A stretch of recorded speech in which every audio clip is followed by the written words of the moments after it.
Yo, what's good, Jets Nation? This is NY Jets Media, bringing you guys the next episode on the series I created on my channel when I break down each position group on the New York Jets. And in this one, I will be talking about the outside linebacker edge rush position. A lot of you guys have been requesting this in the comments, and I was really excited to get to this position because, as we know, this is very important for the Jets and just any team in the NFL. You need to have that edge presence. It's a premium position. People pay a lot of money for that, and the Jets are not putting a lot of money into this position. So it's going to be interesting getting into all the names on this list because there's some people I'm excited about, some people I'm worried about, and yeah, I'm going to get into all that type of stuff. So before I get into the video, I just wanted to say I've been getting a lot of love in the comments, and I love all you guys. Thank you for subscribing to my channel. I'm really excited to bring you guys Jets content all throughout the summer, carrying over into the season. I have a lot of ideas and that I'm going to be bringing you guys, so stay tuned for those. And jumping into the video, so my overall thoughts on this position, like I just said, is I'm looking at it, and I'm not looking at it I'm excited. I'm not jumping for joy. This is definitely one of our weakest positions on the defense, and it scares me. But there's definitely some light in the darkness in this position. I'll be breaking down exactly why. So this is my depth chart that I put together and who I ranked in this position. So starting off number one, I feel like this is pretty obvious. Jordan Jenkins, he's returning from a pretty good season, and I'm really happy he got resigned. Number two is Jabari Zuniga, the rookie out of Florida. And I know this can shock some people, but I'm really high on him. Number three, Terrell Basham. Four, Frankie Luvu, and then last but not least, the undrafted rookie Bryce Huff, who I am really high on. So this is my projected depth chart at this position. Going straight into Jordan Jenkins, he's coming off an 8-sack season, which is above average if you can ask me. If you can get 10 or double-digit sacks, that's really good, but anything under that, like 9 or 8, that's a little above average. You want that from your edge rusher, especially Jordan Jenkins, and his specialty is run stoppage. I feel like he's more of a presence in the run game than a passing game. So I think he can excel. I think he can get double-digit sacks this year, especially if we can get somebody on the other edge and more interior pressure. It's going to open things up for Jordan Jenkins. I think he has all the tools. He's a great locker room guy, and I feel like that's why Joe Douglas went out there and re-signed him. When free agency hit, I saw Jordan Jenkins a free agent, and I was really worried because I had a feeling he's going to get a lot of money somewhere else, and somehow Joe Douglas was able to get him back for a 1-year cheap deal. I don't know how he was able to do that. I felt like Jenkins on the open market was going to pull in a good amount of multi-year deal for a team, but I was wrong. And he's still a Jet, and I'm really happy about that. Like I said, I really feel like Jenkins has all the tools to continue to develop and grow into his game and have a 10-plus sack season.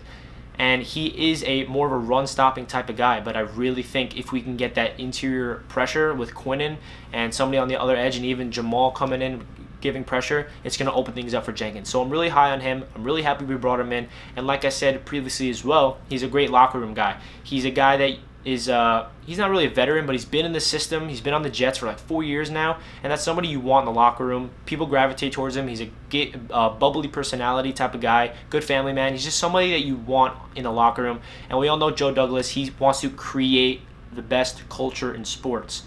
I know, those are his words. When I heard him say that, I was like, best culture in sports? I'll take the best culture, like the top 5. Like, I don't even want to get into that. We need Joe Douglas to build a good culture here. So what I'm trying to say is Jordan Jenkins is a great culture guy, and he fits that system perfectly. Going into Jabari Zuniga out of Florida. This was a surprise to me and a bunch of Jets fans when Joe Douglas selected him in the 3rd round. He was more of a 4th, 5th round talent in my opinion, but we drafted him, and I went over his tape. I studied the heck out of him, and I understood that last year, and before I get into this, I know all Jets fans thinking the same thing. An edge rusher from Florida in the 3rd round. We know what happened last year, and his name I will not talk about, but he did not even make the team as a 3rd round pick. And this guy that we just drafted was on the same team, and we drafted him in the 3rd round. So it's kind of, immediately all Jets fans are scarred from that experience, so we're like, okay, is he going to be the same thing as him or what? But I'm here to tell you that no, Jabari is a workhorse. He puts in the work. Last year, he was ranked as one of the top edge rushers, and he was dominating the first half of the year. Then he got an injury and sat out all year, and that's why his draft stock was not so high. And I feel like Joe Douglas drafted him because he saw his potential. He's taken a risk. You can see the type of draft picks that Joe Douglas wants. He's not going the safe route, like, okay, I'm just going to play it safe and take this guy. Like, he's taking risks. And if these risks hit, kind of like a Mekhi Becton, if Mekhi Becton hits and he hits his potential, he's going to be an absolute dominant beast. If this third-round pick, Jabari Zuniga, if he hits, he is going to be really good. He has all the traits you want, and it's all about, can he be consistent? Is he going to be is he going to be passionate about the game? Because we know what happened with our last draft pick. And I think he has all the tools to develop in Greg Williams' scheme, and he's only going to get better. I feel like having him next to Jordan Jenkins this year, they can wreak some havoc, and I'm high on him. I don't think he will be able to wreak havoc his rookie year. I don't want it to sound like I'm so high on him and he's going to develop into our premium rusher for 5 years to come. I just think that I see a lot of potential in him, and it's a boom or bust type of guy. And if it's a bust, then he's going to be injury prone and he's not going to want to play. But if he's a boom, he's going to want to play. He's going to be on the field. He's going to be a beast. He has all the traits physically to get to the quarterback. So it's all a matter of can he get his mental game in it. So those are my thoughts on him. Moving on to Terrell Basham. He was the edge rusher opposite of Jordan Jenkins most of the time last year. He was solid. I think he only racked in like 2 sacks, and he had actually 1 interception, which was pretty awesome. He's a guy that I like him, but he's not somebody that I'm excited about. He's a third-string guy on this team. He's somebody that understands the system, but he's another guy that is better in the run game than the pass rushing game. That's what worries me the most about this position. We have a lot of guys that focus on the run, and we really aren't consistent about getting to the quarterback. I do think Jordan Jenkins, like I said, will develop into that, but Basham is more of a run-stopping guy, and he only had 2 sacks last year. He's still kind of young. He's still like 25-ish, so he can still develop into something better, and Greg Williams knows how to develop talent. So having a guy returning in Greg Williams' system for the second year, you can't go wrong with it. So Basham, I'm all right on him. Definitely not jumping for joy about him. Next up, we got Frankie Luvu. Frankie Luvu, I actually really like. Great on special teams. He has that high motor. He is kind of like that dude that he's always there. I feel like whenever he's on the field, he's making a play. He's either in the huddle, he's making a tackle. He has a presence to him. Whenever I see Frankie Luvu, I'm like, this kid really has a presence to him. And that jumps out to me when you see a depth player like that at that position that comes in and you notice him more than other players. That was me personally. My take on him this year, whenever I saw him in, I was like, ooh, he's in. I want to see what he can do. And he always impresses me. So I'm high on Frankie Luvu. He's a perfect depth player, and he's really good in special teams. So that's a guy that's 4th on this depth chart, and I'm okay with having him at depth purposes. So Frankie Luvu, I am okay with. And then our last guy I'll be talking about, who I'm really excited about, is undrafted rookie Bryce Huff.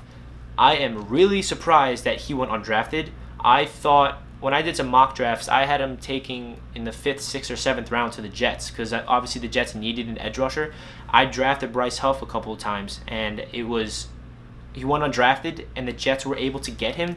I still can't believe it. I feel like he has all the tools at that position to really get to the quarterback. I have a feeling similar to Kyle Phillips last year. Kyle Phillips, undrafted, came in as a rookie under Greg Williams and was productive. I feel like Bryce Huff can be a very productive undrafted rookie. Yes, you heard me say this. I think he's going to get playing time his rookie year in 2020, and he's going to get sacks, and he's going to be a surprise to some people. I don't think he's going to dominate and get 10 or even 5, 6 sacks. I think he's going to come in and he's going to make his presence felt like I belong in the NFL, and he obviously has a chip on his shoulder because he went undrafted, so he has something to prove. And I'm really high on Huff. I just like I just said, I do not understand how he went undrafted, and we are so lucky that we got him because he has a lot of potential. So that does it for my breakdown of this position. Leave a comment down below what you guys think of this position as well. I love hearing your guys' analysis. Like when you guys drop comments and they're paragraph long talking about your thoughts, I love that. So make sure you comment your thoughts on the position and this video in general, and hit that like button if you enjoyed. I'll catch you guys in my next video. Let's go Jets! Peace.